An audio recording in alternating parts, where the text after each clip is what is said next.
standard size ng implant natin is 3.75 by 10.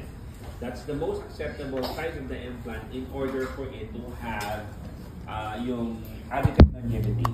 Because for an implant kasi to be considered as will be considered as successful, it must be more than 5 years. Okay, it must be more than 5 years. So now, here's the implant kit. This is a hand implant. This is I think it's a Korean implant. So last week, 2 weeks ago na implant system na pinakita sa inyo, it's an Israeli implant, MIS. MIS has 2 types of implants, the C1 and the 7. So, ito yan. Rotary cutting instruments. Basically, yung mga rotary cutting instruments, ito yung drills natin. Okay. Ito, this is made out of titanium. Period. Yung mga instruments natin na ito. Kasi, kailangan titanium kasi hindi siya pwedeng makorode. Ano yung ibig ko sabihin, hindi siya pwedeng makorode? Ang ibig sabihin, dahil kasi yung mga implant systems kasi natin is that kailangan yan i-autoclave mo. Sa liliit na mga components na kasi siya, hindi siya kailangan madaling pumurol. Okay. Now, mga question sa inyo. Pinapalitan ba yung mga drills na yan? Yes. Nauupod din kasi siya in due time. Depende yan doon sa ano nyo, sa pag-aalaga nyo, no? Now, ito yun, no? Kung titingnan natin dito, meron siyang corresponding diameter and length, cutting length and cutting diameter. It corresponds also to the length and diameter of the implant that you're going to place. Paano natin malalaman yon? Diba? Remember, what is the importance of your pre-operative radiograph? To know, okay, the bone availability. Diba? Radiograph, hindi lang ito X-ray. This is a CT scan. Okay, standard natin ng CT scan. Ang gold standard natin in maxillofacial imaging is CT scan. Period. Wala nang iba yan. Depende na lang yan. Kunyari, ako kasi, sa dami ng mga implants na nalagay ko kasi, okay, in due time, paano ba? Sa dami ng implant na nilagay ko, marami rin akong palpak. Aaminin ko sa inyo yun. Okay? Doon ako sa palpak ko nagtuto. Paano ko isi-circumvent yung kapalpakan na yun para sa next time na maglalagay ako ng implant. Sige.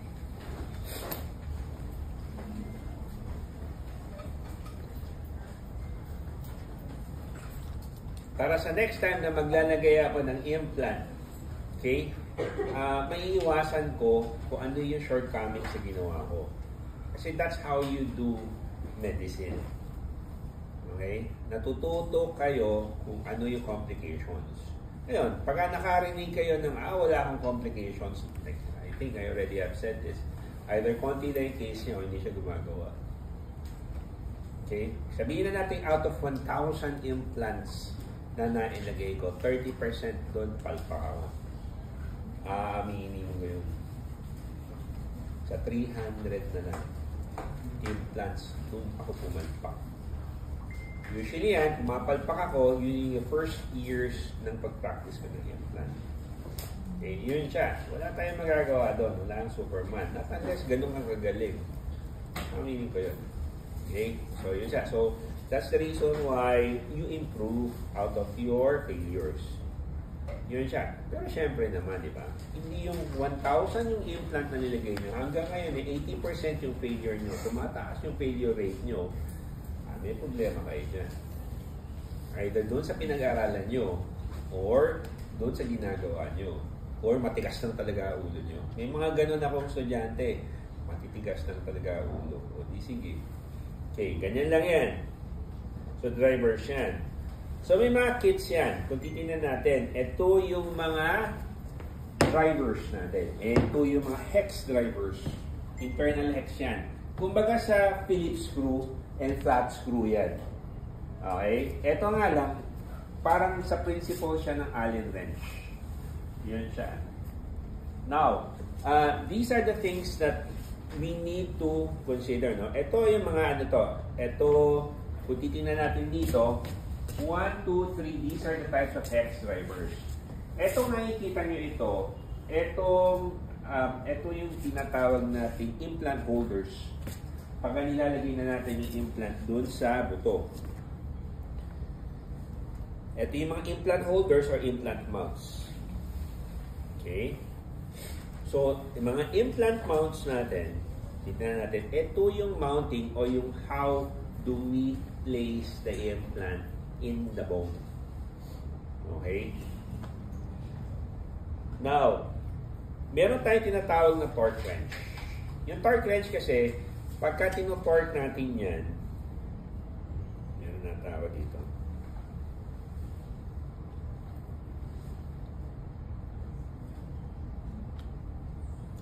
Ito yung nasabi natin, ano? This is, ito yung driver natin here. Ito yung implant, nilalagay natin. Sometimes, meron tayong nilalagay lang natin doon sa handpiece ng implant. Yung handpiece ng implant, ito yung katulad ng contra-angle natin sa micromotor. Ang contra-angle natin sa micromotor, di ba, mabilis? Hindi siya, pero pag nilagay mo dyan, titigil yan, right? Yun sa this one, yung handpiece ng implant yan, mabagal yan, high torque yan. Pag sinasabi mo high torque, dahan-dahan lang siya. Siguro mga 300 to 500 rounds per minute. Mabagal yun. Ganyan lang siya. Pero once na dinikit mo siya sa buto, hindi siya titigil. Hanggang sa ma-penetrate niya yung buto. Low speed, high torque, kung tawagin niya. Ito siya. Kaya napakamahal ng handpiece na yan, huwag niyo dapat ibagsak. The handpiece costs around 80 to 100,000 pesos for the contra-angle alone. Okay? Kaya yung mga gamit nyo pang implant, hindi nyo dapat binabagsak yan. Okay. So, this is, ito yung implant holder. Okay? Meron ba akong part yan?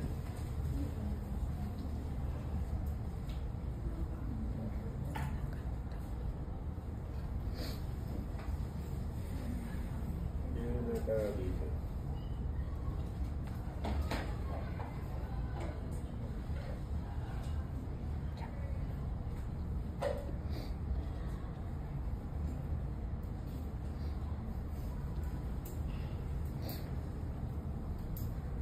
Kaya.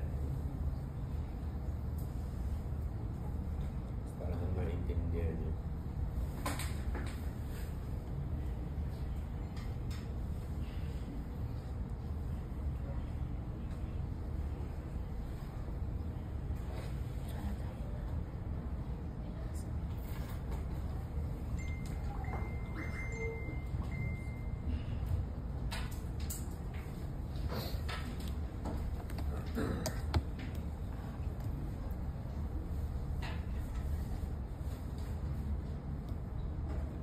Ano siya? Wait lang.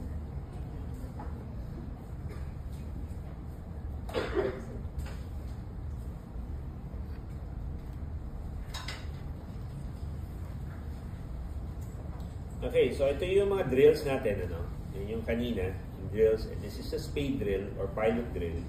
Ito yung mga drills natin. Kung titignan natin dito, this is our, mamaya makikita nyo, no? This is our parallel pins. Yung implant natin, paglagay kasi na implant, I already have told you this during prelim and midterm. Ito yung, we still follow the principles of prosthodontics, FP1, fixed partial dentures. Diba? Pag gumagawa tayo ng, tawag dito, ng preparations, may parallelism siya. Right? Kailangan yan, yung implant placement mo, parallel yan. Okay? Ayan, ito titingnan natin. This is a hex driver. Kaso wala ata yung sa torque screw. Ayan, ito torque screw. This is a torque wrench. Yan, kung titingnan natin dito, habang nilalagay kasi itong implant, please take note na 30 Newton centimeters. 30 NCM.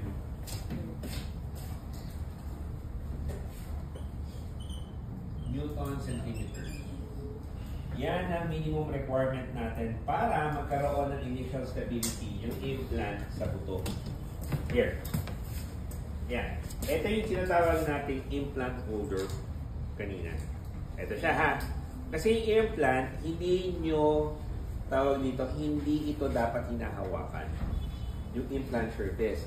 Ang hahawakan nyo lang siya, ito.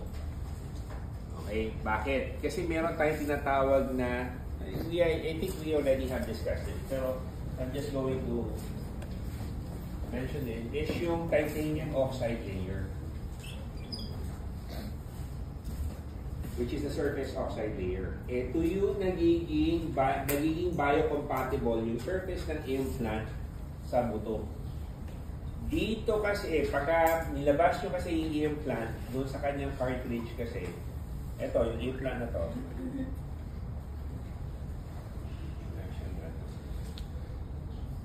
Basta pag nilagay nyo yung implant doon sa cartridge, pag na-expose siya sa oxygen, nagkakaroon ng titanium oxide layer.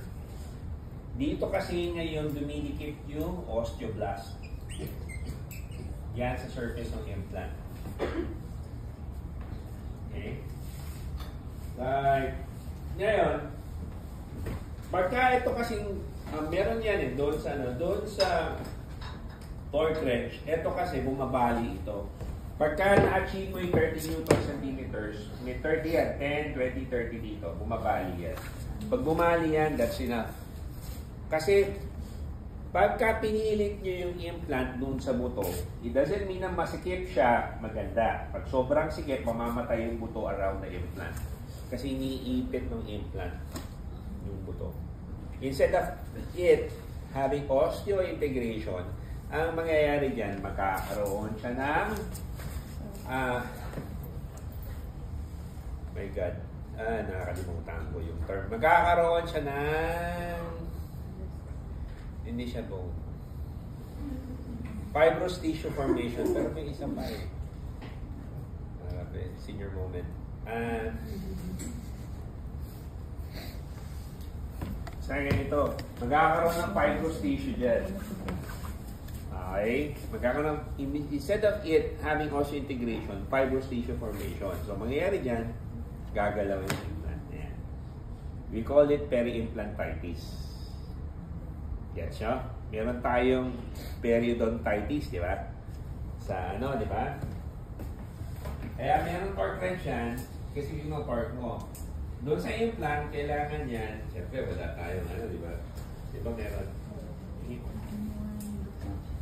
Gawakan para tingnan mo doon sa bato mo meron. Dali.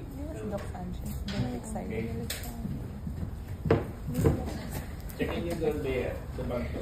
Yan sa laptop. Hindi ko na sa So now, sorry pag di ko nakita. nasa na ako? So, periodontitis ng ngipin. Meron tayo periodontitis ng ngipin. Meron tayong peri-implantitis sa implant. Yes? Mamaya, didiscuss natin yan ha. Yun yung sinonymous yan. Kasi, instead of it, kasi ano yung mga cause? Basically, trauma. So, kung titignan natin dito, if this is a implant here, dapat yung buto yun nandyan. Ngayon, kung sobrang sikip or premature contact, etc. So, mamaya pakikita ko sa inyo.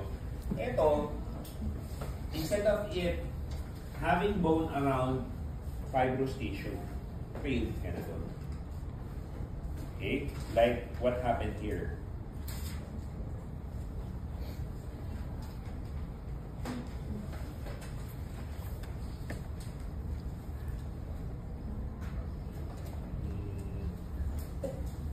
Like what happened there.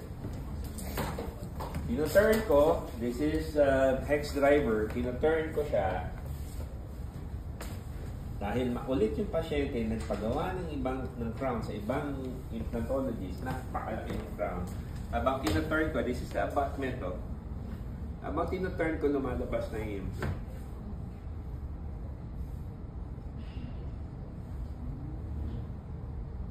Yan.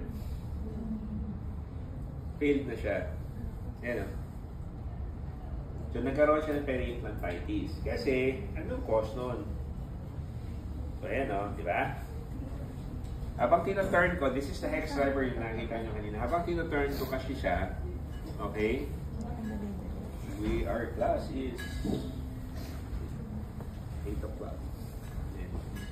May estudyante din ako.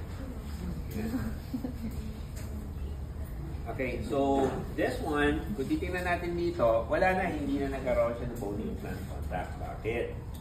Kasi, ang rason dyan is napakalaki ng crown na nilagay. Gano'ng kalaki yung crown? Halos kasing haba siya. Huwag mo nang ganito, huwag mo nang isama to. Ito yung implant body from here. Halos kasi, di ba? Ano yung sinabi ko sa yung ratio? 1:2. 1 yung crown, 2 yung implant body. Yes nyo? Ito yung cost niya. Kasi the longer the crown is, the bigger is your cantilever. Remember cantilever? Say in prosto, di ba? Yun siya. Because implants hate cantilevers. Ano yung sinabi ko sa inyo nun? Implants are strongest during compressive forces, right? Pero weakest siya during tension and shear forces. That's the reason why when you're going to place an implant, kailangan maiksi lang dapat. Gets nyo? Okay, so yun siya. I think meron ako ata dito.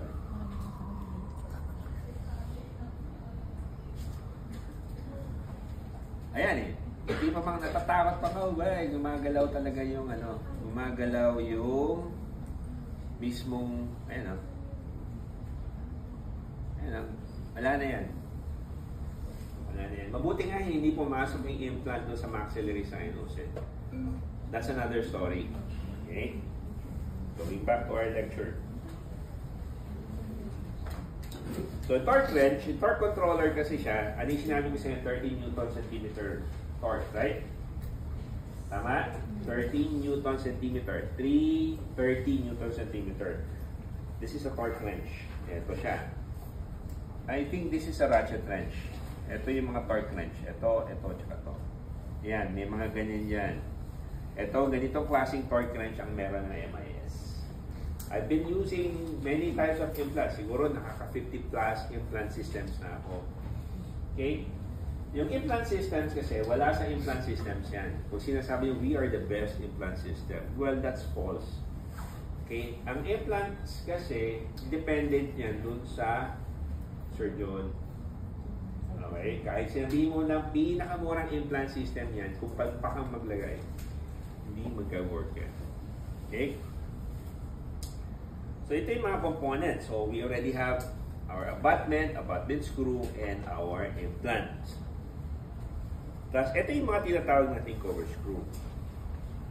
Okay, ano ba yung cover screw na yan?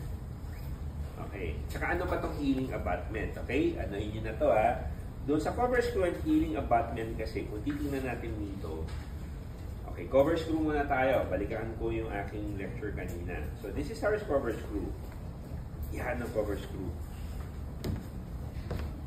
Okay, once na nilagay nyo kasi yung implant into the bone level siya, you need to cover the hole with the cover screw in order for the bone not to creep inside. Okay, that hole. Kasi kailangan mo yan for the component, for the abutment. Okay, sa internal screw. So now, this is a cover screw. Gets yun na. Okay. And this is, yan, cover screw. Yan. Okay? Now, ito ngayon yung pag remove ng cover screw, usually yan, minimum of 8 weeks, di ba? Minimum of 8 weeks.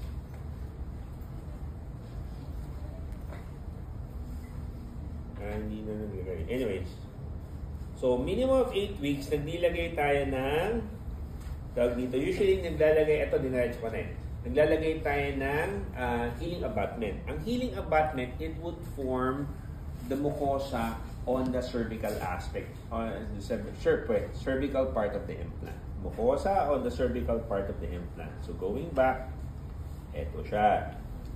Kailangan siya, meron tayo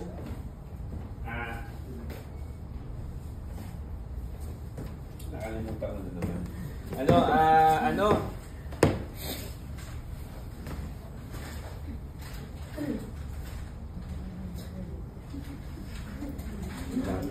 Nabasa, nagkakahalo-halo na eh. Dali lang.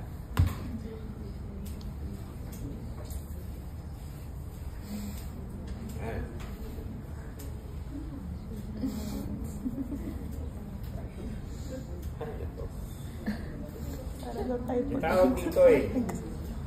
Tawag dito. Meron tayo, well, ang tawag actually dito is peri-implant seal. Soft tissue peri-implant seal. Pero may tawag pa dito eh. But sulat nyo, soft tissue peri-implant seal. Soft tissue. This is soft tissue. Ang peri-implant seal na siya, okay, ang maximum lang dapat height niya. Diba meron tayong sulcular depth? In perio. Diba? Tapos na ba kayo ng perio? Okay, meron tayong sulcular depth. It should not go more than 2 millimeters. Okay? It should not go more than 2 millimeters.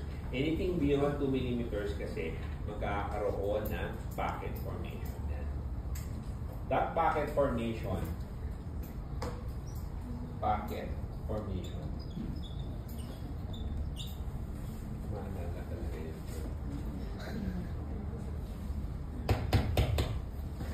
formation can result in 2 peri-implantitis. Gets nyo? Gets nyo? Di ba, siyempre sa ano, di ba? Pagka sa perio natin, di ba? Pagka mayroong flabby tissue, usually ginagawa niya nag-gingivoplasty tayo. Tinuro na ba sa inyo yun? Naituro pa yun? Anything beyond 2 millimeters. Okay? Di ba? Para maiwasan natin yung tawag dito, pocket formation. That pocket formation can result to gingivitis. That gingivitis can result to periodontitis, etc. etc. Di ba? Ganun din. Pero hindi ko pa rin maalala yung term. May tawag to. I've been teaching kasi for implants for 20 years. So ngayon nakakalimutan ko na isa-isa. Anyways, don't worry, abutin nyo din to. Ang tawa ko lang pag inabot nyo na to.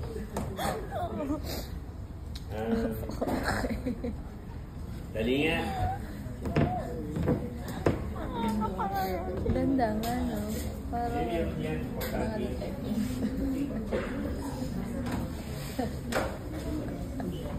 ito wala. Upper.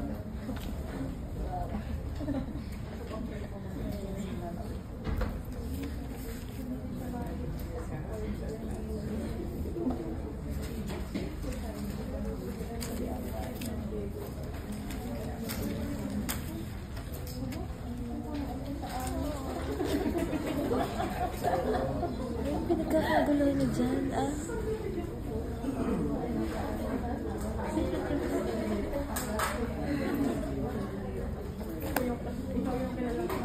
Biologic width. Kala mo naman to. Biologic width.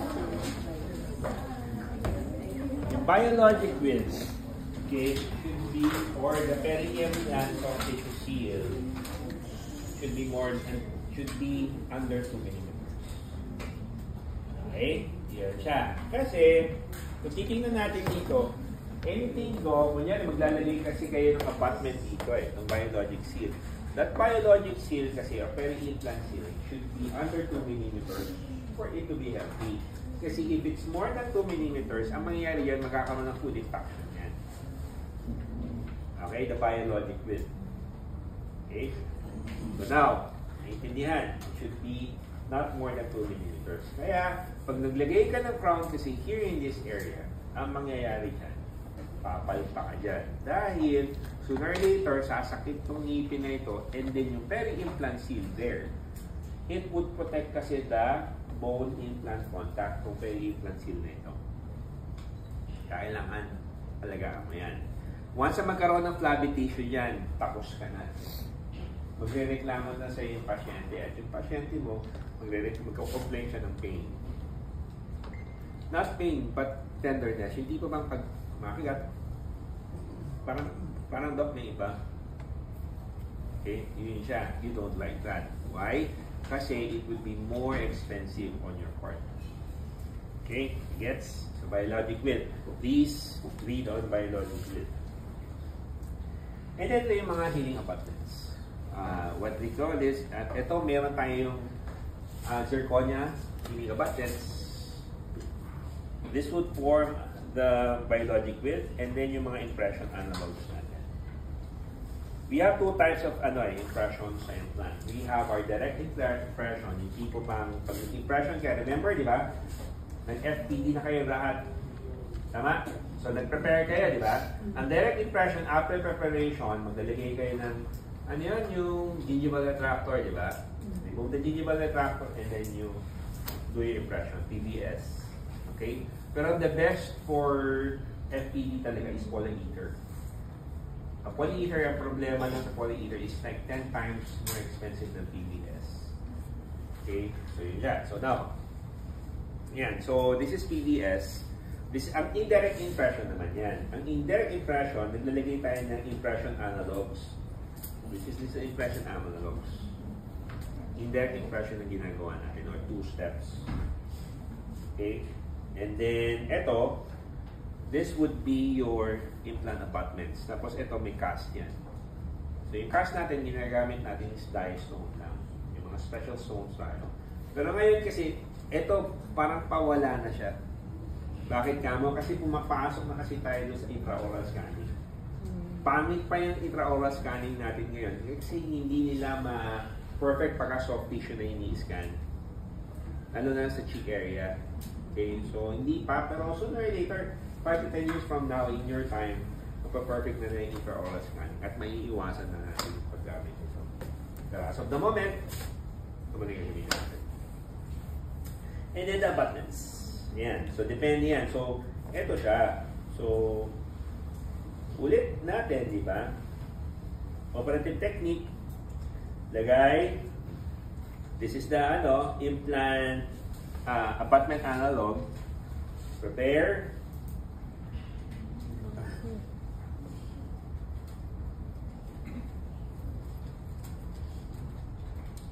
This is not my case. This is a case of one of my trainees. Sila gumawa niyan.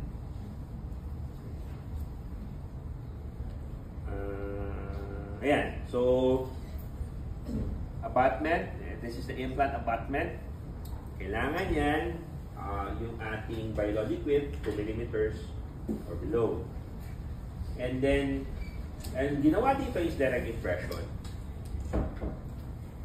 Hindi tayo dapat gumamit ng alginate. Kasi alginate kasi either it shrinks or namamaga yung alginate. So we don't use alginates. Parati yan PBS. Rubber impression yan. And then placement of the crown. Here's the crown.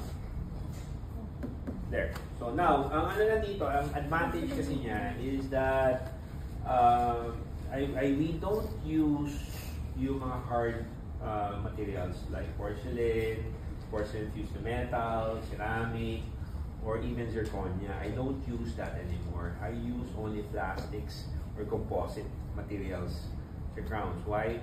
It doesn't matter kasi mas gusto ko masira na lang yung crown than for the implant to fail. Okay? Always remember na you have to take into consideration. I take into consideration kasi yung mga habits ng pasyente like grinding. Okay? Yun siya. So, syempre, that's another story. So, kaya, instead of the crown transferring forces onto the body of the implant, mabasag na lang siya, maupod na lang siya, mabutas na lang siya.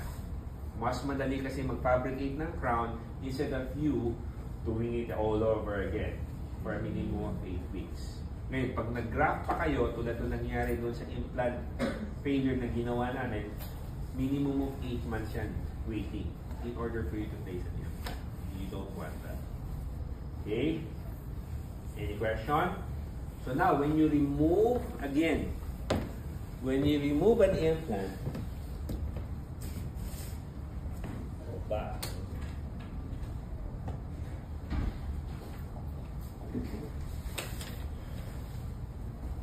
para maintindihan nyo.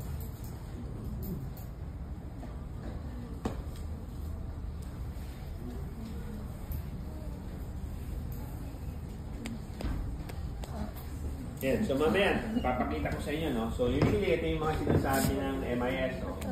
These are the kailan ba ginawa to? Way back, baka grade school pa kayo yan. Yun yung mga ini-introduce pa nila dito sa market. Ito yung mga surgical guides. Okay, ini-encourage kasi nila na huwag ka na mag-flap, surgical guides na lang. Pero I beg to disagree. Ito mga ganito, maraming mga pitfalls ay maraming nagkakamaling dentista rito na lalagay sila ng surgical guides, tapos nun, hindi nila nakikita kung pumasok na yung implant doon sa buto. Okay? Kung a millimeter or half a millimeter na gumalaw ng surgical guides na to, tapos hindi ka nag-flap, palpak yan. Okay? So, hindi ko malaman kung maraming salamat doon sa mga palpak ng ibang mga dentist. Pero syempre, ayoko naman na maraming pumapalpak. Okay. Kasi yung problema kasi sa akin, bagsakan eh. Okay? Yung problema. Mas mahirap.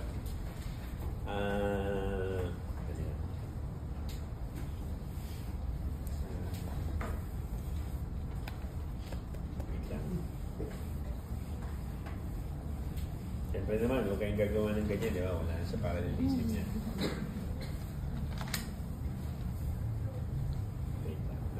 Oh, this is peri-implantitis, ha? This is one example of peri-implantitis. Lumabas na yung implant.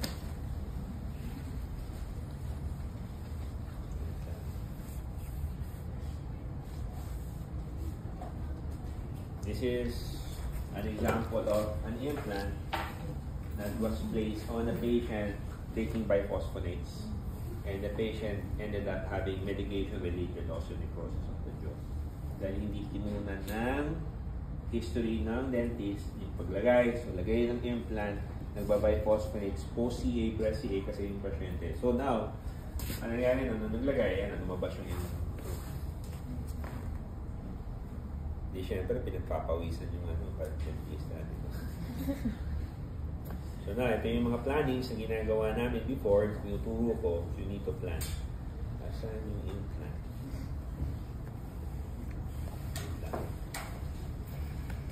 Ito na mo, ano ko na? Kakaparsyo ko lang pala. Siyempre, hindi nyo naman ito gagawin, di ba? Papasok yung implant doon sa maxillary sinus. Or even, pag nag-implant, and this one, the patient had osteoporosis already. Siyempre, 70-year-old patient, kailangan ng implant. So, habang nag-drill yung dentist, din sa osteoporosis na yung pasyente, nabali yung mandible. Okay? So, you have to be careful. Now, hindi ako makakita naman ng picture dito. Wait lang. Makulay yung buhay ko.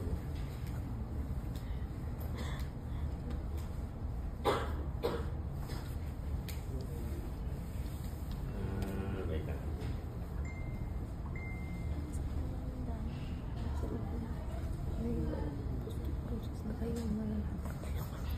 Yan, mga mahihilig mag-sinus lip. Nalagay na yung bone graft sa sinus. The patient ended up having covered sinus. Hindi ko kami hurt. Basa.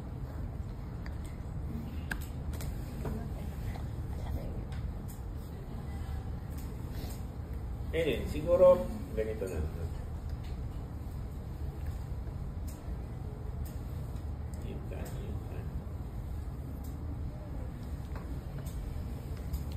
Ito, okay. Once kasi nilagay, kunyari ito, no?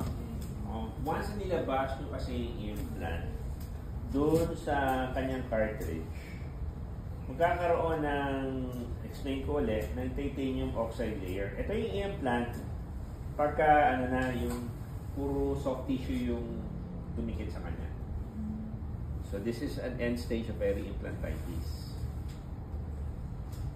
This is peri-implantitis also. Yan.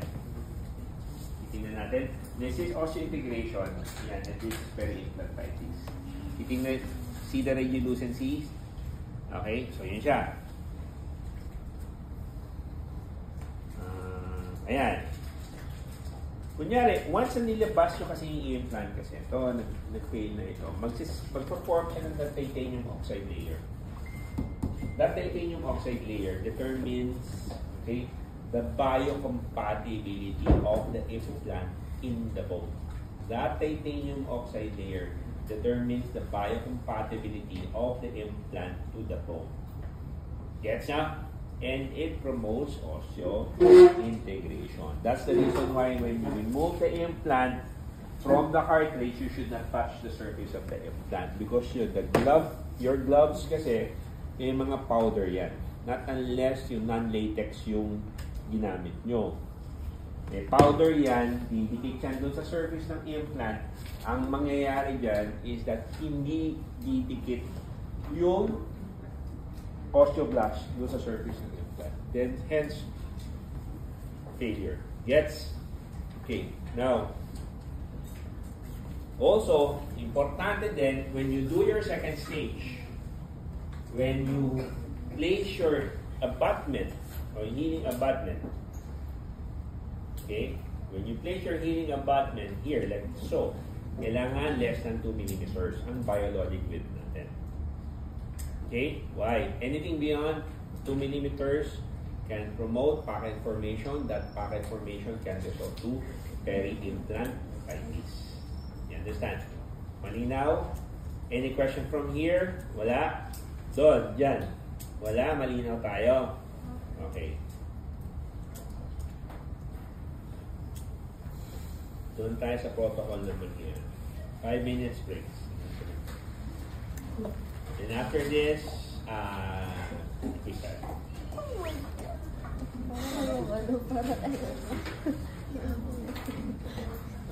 Don't worry, matapos na, hindi nyo na makikita.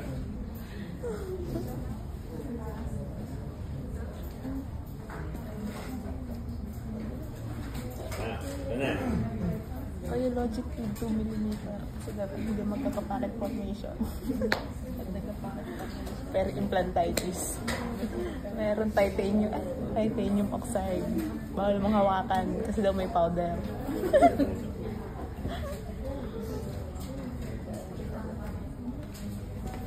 Tapos daw, composite o plastic lang ha. Masira na daw ang crown, maglang daw ang implant.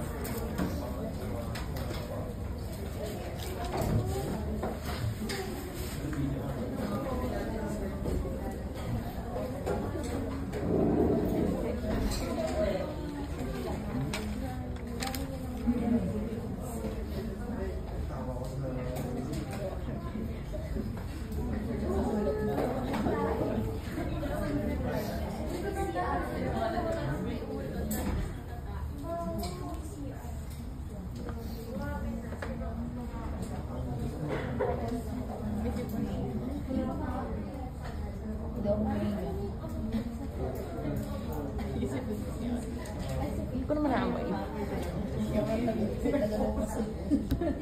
Nagbibit ako kasi.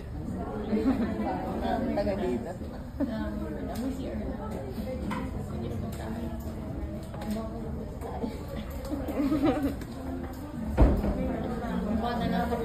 Hindi ko nga naamoy. Ako ngayon lang. Nasa isang ilong ko lang.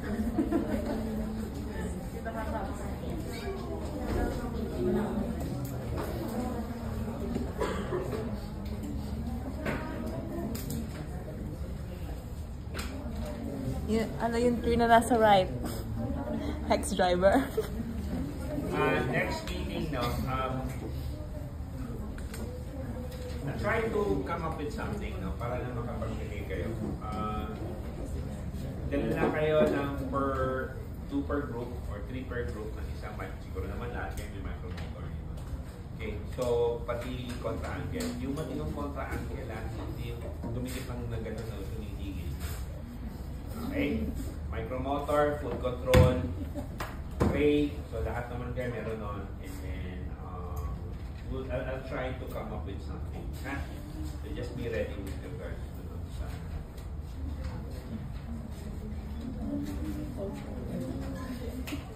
Magkano yung handpiece? 80 to 100,000. Ay, nawis.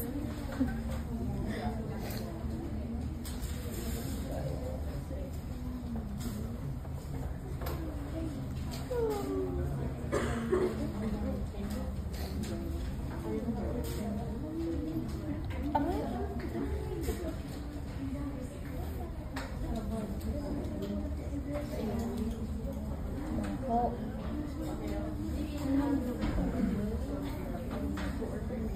Right? Pusin na natin. No. Palipis naman. So yung plan, titignan natin, di ba? Lab design, natin nila itong lecture nito. So, last lecture for module 6. Okay? Lab design, sinag-usapan na natin yan. Hindi ako nagpa-flapless, period. Okay? Magkamatayan na tayo, hindi ako nagpa-flapless. Okay? So, I still need to see the bone. That's the reason why, after implant placement, kasi nagbo-bone graft ako. Kasi when you strip the bone of its much needed periosteum, syempre kasi full thickness flap kasi tayo dyan. Remember? Kasama yung periosteum dun sa mucosa. Full thickness flap nga eh. Once you strip kasi, you're promoting bone resorption. Pero kumbaga, damn if you do ang situation kasi tayo dyan. Ano yung ibig kong sabihin dito? Kailangan nating makita yung buto eh. Ganun lang kasimple yun. Okay? Baka mamaya kasi lalo na sa lower, tinatamaan nyo na pala yung mental nerve. Nandiyan na pala si mental foramen. Banat kayo ng banat. Morning. Naalala ko yung sarili ko. Sige lang. Good morning. Estudyante din ako. Good morning. So now, nasa na ako? So, I still need, so that's the reason na after implant placement, nag-guided bone regeneration ako or bone graft. Kasama yun doon sa sa costing ko. Hindi po pwedeng libre yun. Okay? Now, surgical approaches, okay, yung sinasabi, yung freehand surgery, ako mahilig kasi ako sa freehand surgery kasi gusto ko eyeballing yan eh. Dinidetermine ko, kaya 2 o 3 doon sa assistant ko. Tingnan mo nga parallel ba when I place an implant. Bukod doon, after placing an implant, radiograph ako ng radiograph. Hindi na baling mahirapan ako kasi sa sa implant placement. Basta yung prosthodontic treatment ko, face ko, madali. Once kasi nagkaroon ka ng problema dun sa placement ng implant mo, bahala na si Batman. Bahala na rin si Batman. So, tingnan ko lang kung maayos mo yung prosthodontic treatment niya. That's the reason why ang pinakamahirap sa implant treatment is yung prosthodontic face.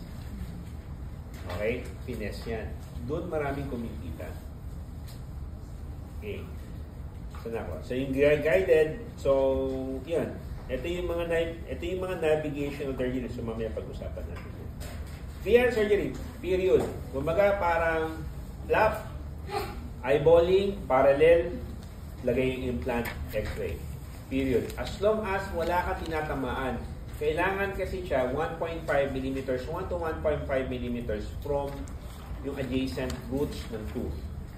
Hindi yung naglagay ka nga ng implant. Paglagay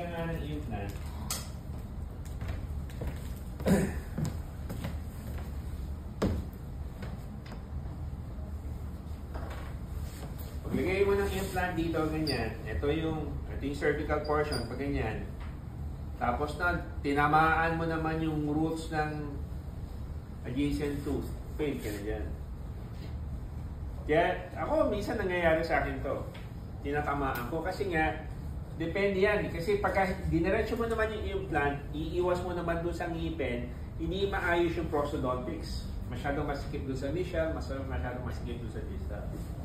Kasi yung ngipin naman kasi, hindi naman straight siya na ganito, right? May curvature yun eh. Right? Meron siyang, it always, lalo na kung papunta, nasa canine na tayo, di ba? nakaturo siya papuntang distal. Tama ba ako? Not unless gumanon yung pamisal yung curvature ng roots ng canine. Pero otro kaso yan. Lalong-lalo sa premolar. Sometimes sa premolars natin, di ba, pyrooted siya. Pag minalas-nalas ka pa, minsan meron pang extra root, 3. Tama ba ako? Ganun din sa molar. Pero we don't place any implant sa third molar na. So, bone supported, okay. So, yung mga templates daw, bone, tissue supported, or foot supported, ito yung mga templates. Most of the time, all 3. Depende yan doon sa degree of edentulism ng iyong nangitin. Tawag dito, ng oral cavity ng pasyente. Ito yung mga pilot, universal template, and fully guided template niyan. Ito yung mga fully guided na yan, or navigational. Ito yung when I was in Israel in 2009. Alam niyo yung ginagawa sa, yung sa game developers, yung mga maraming nakalagay dito sa mga characters, iba yung nag-ano sa characters. Actually, ginagamit na ng Israel yan before. Naglalagay sila ng, anong tawag dito? Ng marker. Marker ang tawag nila yan eh. Here, here, here, here, here, here. And even here, kung hindi mo tatamaan. And then, may marker din yung hand or yung instrument sa implant.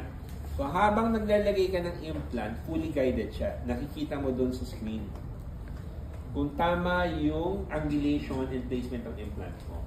Napaka-advanced ng Israel. 2009 yun ha. Siguro yung iba sa inyo, baby pa o wala pa dito sa mundo. Okay? So, yun siya. So, baka yung iba sa inyo, nagliligawan pa lang yung tatay at nanay. Okay? So, now, ano sasabihin ko? So yun, ito yung guided, computer guided siya. Ginagawa na yan. At hindi sinishare ng Israel. I was so lucky enough to spend my time there for 6 months nung una. Kaya yung si Gal Gadot, parating siya sabi ito, pangit pa yun. Pangit pa si Wonder Woman. Israeli yun eh, si Gal Gadot. Okay? Pangit pa yun. Di mas maganda pa dun. Di nga sa'yo. Pinakamagandang babae sa mundo, Israeli talaga. Thank you, Israeli. Yeah. Doon sa Tel Aviv, minsan punta lang ako doon sa beach eh. Tapos na inuminom, napanood nyo na si Zohan, yung Don't Mess with the Zohan. Noon. Inuminom na ako beer doon, Friday afternoon, alas 3, kasi Sabat na yun eh. Inuminom na. Sige lang eh. Tingin lang ako doon. 2009 yun. I was like, ilang years ago yun? 15 years, 16 years ago. I was like my mid-30s siguro. So, syempre, to decrease heat, actually yan, low speed lang yan, and then NSS, copious amount of normal saline solution irrigation. Okay? Masan si Max? Tubig? Kanina mo, kasi kailangan siya, nakikinig din siya rito just in case na kayo mag-lecture. Sabi sa kanila. The reason why kailangan niya na no heat kasi para mag-survive yung osteoblast. Kasi pagka sobrang heat yan, kunyari less yung irrigation niya, mamamatay yung bone. So walang yan. So magkakaroon kayo ng peri-implantitis. Even if naglagay kayo ng buto, namatay naman yung bone around, wala yun, bali wala yun. Irrigation pa rin. Normal saline solution. Ano yung non-irrigation? Kalokohan ito. Okay, distilled water, we don't use distilled water. Normal saline solution, period. Okay? No more, no less. Ngayon lang yan. Kaya yung mga implant, sino sa inyo naka-witness nung removal ng palatal root? Sino nandito? Ikaw, kayo, di ba?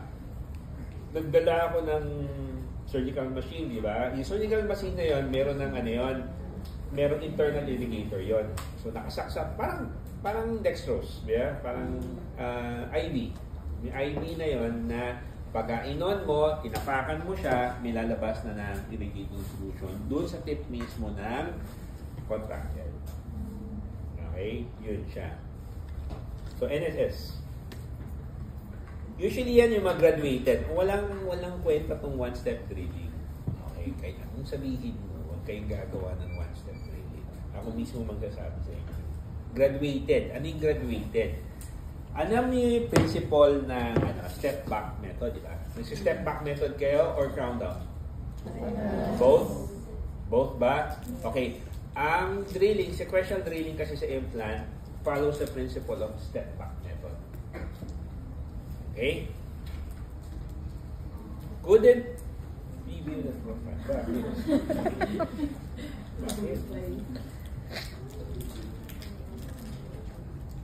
Wala akong ano. Halila. Bakit yun? Matigyan mo ko. Diyan na? Diyan ka? Nasaan lang?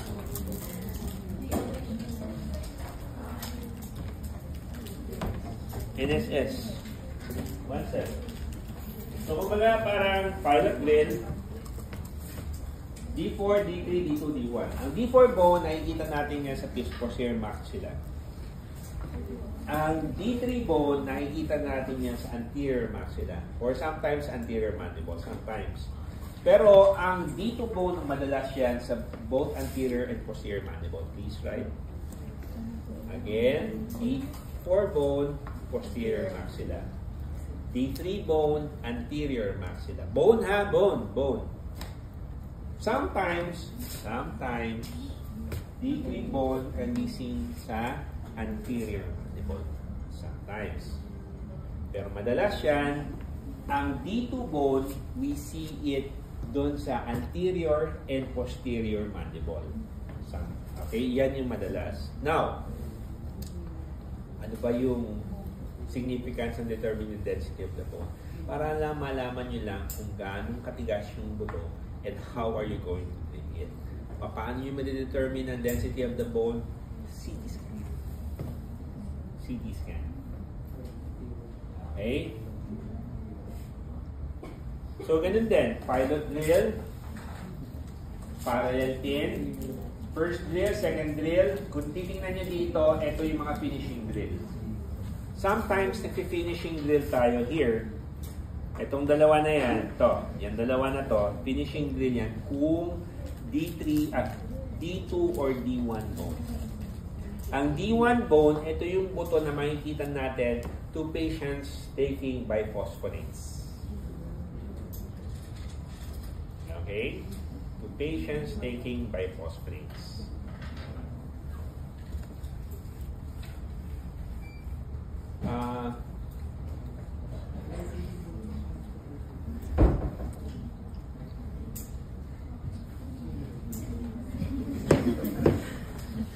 So, dentation of the implant. Ano klase hanggang saan yung drilling? It would depend on what size of the implant you're going to place. Depende yan. Depende doon sa bone availability. Drilling speed, minsan 2,000 RPM, mabilis to.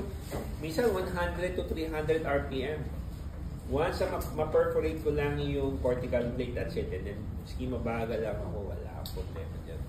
Kasi high torque yung mga handpiece natin.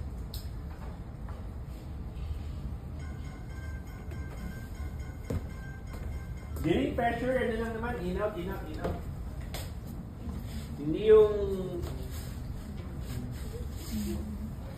Hindi yung ganyan. Tapos pipilit mo kahit matigas na. Ang paglagay ng bone, parang nagbabounce siya. Paglagay ng bone, pag drill ng bone, binabounce mo siya. Kasi para lang, kung meron kasing debris lumalabas, kasi pag ganon, doon sa dulo kasi ng burr, anong drill, nandun yung irrigating solution eh. So, wash niyo. Okay? Intermittent, hindi yan continuous. Okay, ayan, copious amount.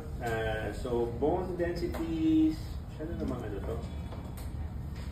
Yun na dapat. Anyways, basta yung bone density is directly related. Ngayon, syempre, ang ano natin din, ang issue dito is how are you going to drill the bone? So that's the reason why. Kung titingnan natin dito, di ba? Ito. D1, mandible to. Mandible pa rin to, di ba? Sometimes D3, makikita natin sa yung mandible. Sometimes.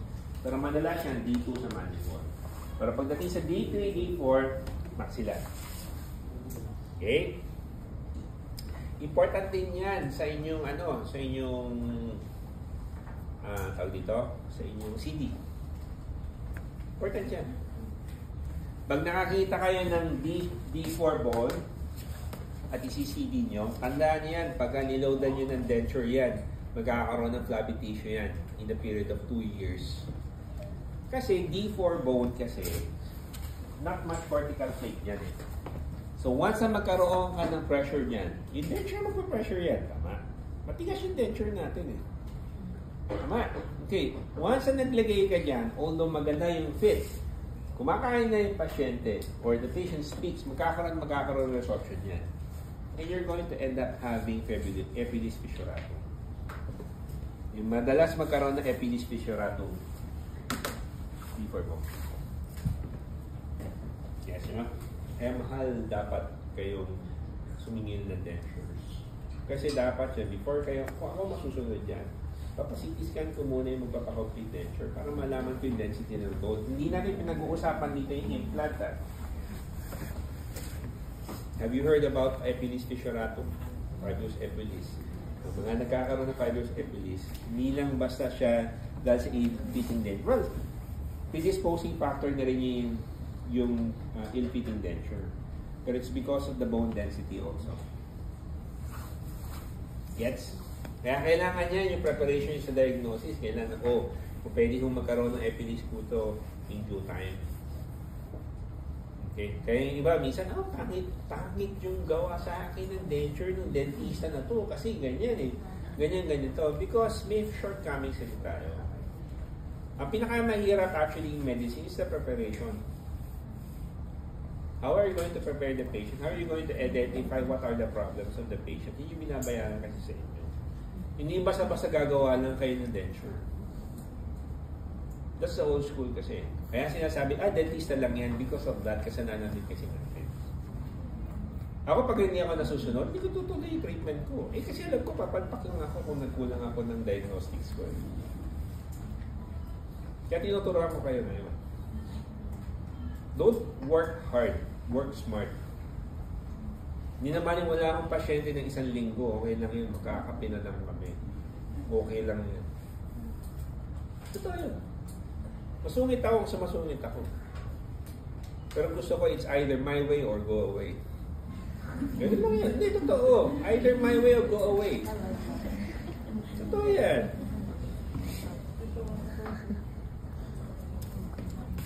CT scans, so I already have mentioned this. So generic, so pilot drill muna, sinabi ko sa inyo, pilot drill kasi yung magdidecorticate. Magbubuta sa cortical bone. Kasi hardest part of the bone is the cortical bone. Tama ba? Okay? Pilot drill, yan, lock. Pilot drill, 2-point verification, parallel pin. Parallel pin, hindi lang basta lalagay yung parallel pin. Tama ba? Hindi. You will have to take a radiograph. Okay? You have to take a radiograph. And then the second drill, hanggang doon sa ma-achieve nyo yung width of the bone. The width of the osteotomy hole. And then you place an implant. Yung mga top drill na ganito, ito yung mga old school kasi na hindi self-tapping kasi yung mga implants. Usually, ginagamit ito ng mga conical. Pero ngayon kasi yung mga spiral implants kasi na nakita nyo sa MIS, self-tapping na yan. Sila na mismo ang naglalagay ng tap, ng groove doon sa bone. Yung mismo implant na. Hindi na ako magamit ito. Usually, nagbo-bone tap pagka D2 or D1 bone. Pero pagka D1 bone kasi, hindi ako naglalagay agad ng implant. Kasi baka mamaya kasi yung patient nasa condition. Pag D1 bone kasi, sa madalit sabi, hindi magkakaroon ng osseointegration. Why? Sa D1 bone, wala kasi ganong bone marrow. Okay? And then placement of the implant. Yan yung mga sequential drilling. Now, primary stability niyan, ito, ginagawa yung mga Perry test. May tawag dito. Nasira rin ganito kasi. Ito na naman ako. Ultrasound kasi siya eh. Kailangan about 50 yung makuha mong reading dito. Yan, yung reading na yan. Ito kasi magde-determine kung maganda yung stability ng implant. Bukod dun sa torque wrench. Ano yung atin? Sinabi ko sa inyo, pag nag-torque tayo, 30 yung 12 cm. Tama? Actually, masarap magturo kung pinapractice mo. Kaya pagbalik-balik ka rin natin ng mundo. Kaya yan, sumula ganyan. Ay, dito. Dine-determine niya yung stability ng implant during integration or after integration. Yung mga two-stage kasi, lagay mo yung implant. Lagay mo yung implant, suture mo, balikan mo after 8 weeks. And then uncover mo. Ang one-stage surgery kasi, lagay mo yung implant, tapos maglagay ka agad ng abutment. Which is which? Ako hindi ako naglalagay ng abutment agad, ng healing abutment. Kumaga parang ito-close ko pa rin siya. Bakit? I still need to listen to the bone. I need to understand how the body heals it. There's no such thing as shortcut. Nasasabihin nila, pwede ka mag one stage lang dito. Meaning, lagay ka ng implant, lagay mo agad ng abutment. You have to listen to the body. You have to observe the body, how it heals. Tandaan nyo, the reason why nawala ng ngipin yan, hindi niya inalagaan yung sarili niya. Not unless na-disgrasya siya. Otro kaso yun. Kung trauma yun, di ba? Pero most of the time, yung mga patients natin na nawawala ng ngipin ay makukulit. Doon pa lang hindi na sila magandang candidate for surgery. Kasi kanina na inalagaan yung sarili niya. Much more lalagay mo ng implant. That's the reason why kailangan mahal kayong sumingin ng implant. Kasi may hirap yun. Doon ang compromise. Siyempre naman, doon sa inyong pagsingil ng professional fee nyo, kailangan magaling kayo. You have to train. Okay? You have to, kumbaga sa pantasa, sa lapis, kailangan tasado kayo. Kung hindi, huwag naman pulpul yung gawa. Gets? Any questions? Sige. 5 minutes, na squeeze tayo. Kung nakinig kayo sa akin. Wag pulpul ang gawa. Yung pala yung quiz na.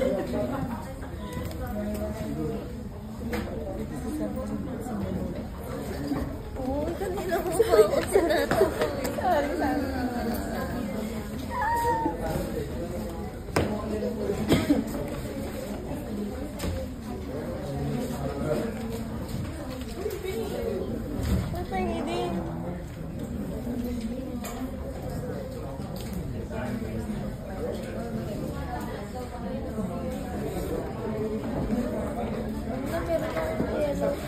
Ano daw yung two-stage surgery? Hindi ko na nasulat eh. Basta may after 8 weeks bago maglala. 8 weeks? After 8 weeks, tingnan mo bago maglala.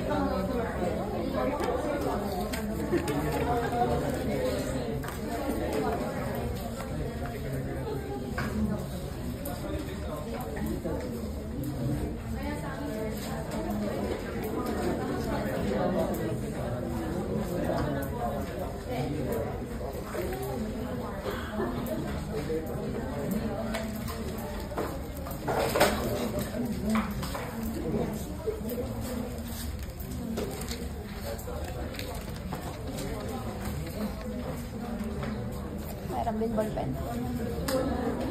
Naiwan ko yung aking.